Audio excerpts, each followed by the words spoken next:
Hi, how you doing? Louis J. DePaulo Jr. here, Raw Thoughts Vlog.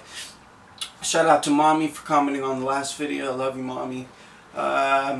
This is, we'll just make it real quick, the topic called learned helplessness. I'm actually going to shut this window real quick. I don't want to catch the air. So, learned helplessness, that is... Yeah. So the study, what they did was they took a bunch of mice and they split them up into groups, and they put them in a little situation where they would have to do something. So let's say they're on this side of the cage, they would have to get to the other side of the cage, and if they didn't, they would get shocked. Okay. And so they were trained that if they didn't want to get shocked, they would do whatever the masters or scientists had them do. Let's just say get from side A to side B. If you get to side B of the cage, you don't get shocked. Well, in the first two groups, that's what they did. They gave them an option and they showed them how you would go about not getting shocked. The third group, they instructed them to go from side A to side B, but no matter what they did, they still shocked them. And what they found was in this third group that they shocked no matter what.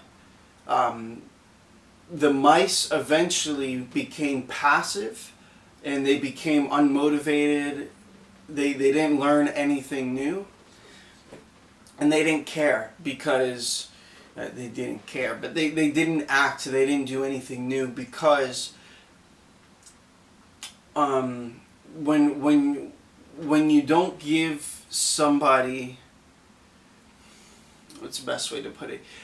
When a person, you and I, when a person believes that their actions can't impact the environment, they become passive, they become unwilling to learn.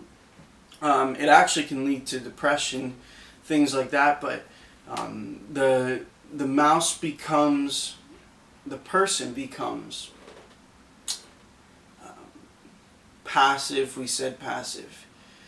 They become a shell of themselves because they're not growing. They're slowly decaying in a way. How is this applied? Again, when you put the mouse in the cage and you say you have to go from side A to side B, but you shock it no matter what it does, it'll eventually just stop listening. It'll stop learning, it'll stop caring because it knows it's just going to get shocked.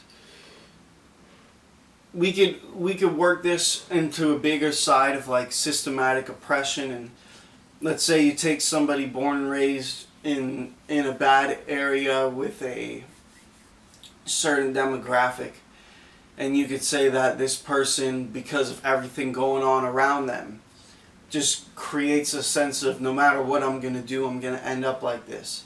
And that feeling, that perception of no matter, because again, it's all about perception.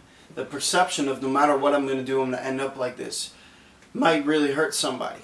So we could take that on a macro level, but to focus on a micro level, how can you use this? Perhaps as a parent, how could you use this? Say, stop. Say you have your kid got in trouble for bad grades in school, so you ground them. Daughter or son, you're grounded for a month. A whole month you ground your kid. Okay, that's nice. And then, say when they're grounded, what is their punishment? No cell phone, and they're not allowed to hang out with their friends. And then they have to wake up at 6 in the morning and pressure wash the sidewalks and mow the lawn and whatnot. Now let's say for this entire month, no matter what your kids do, they could be up at 5:30, they could be washing the dishes when you didn't even ask them to. They could be doing all this extra stuff. Let's say no matter what they do, you still impose the punishment. You still say, hey, I'm sorry, you're still grounded, you're still going to do this, etc. What you do is you create a sense of learned helplessness in the child. And what it shows them is that no matter what they do, their actions won't impact the environment. Again, it's kind of like a piece of clay. if you poke a piece of clay, you expect it to dent. But what happens if you had this piece of clay that was totally hard, and you could poke it and it wouldn't dent? You could squeeze it, you could try to rip it, nothing you would do would dent it. Eventually you're going to stop poking it because you realize it's not going to move. So it's not about letting the child do whatever the child wants. Obviously, you're a parent, you make your decisions on what's right and what's wrong. It's about allowing them to still dent the clay, even when they've messed up.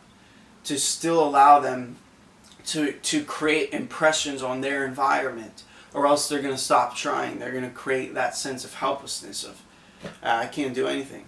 And again, it's biological. It's rats. Rats do this. We do this. So that's today's Raw Thoughts vlog. I hope you can use that in some way, shape, or form. I'm going to shoot another video. You're going to be back to back. So, alright, I love you. I will see you tomorrow.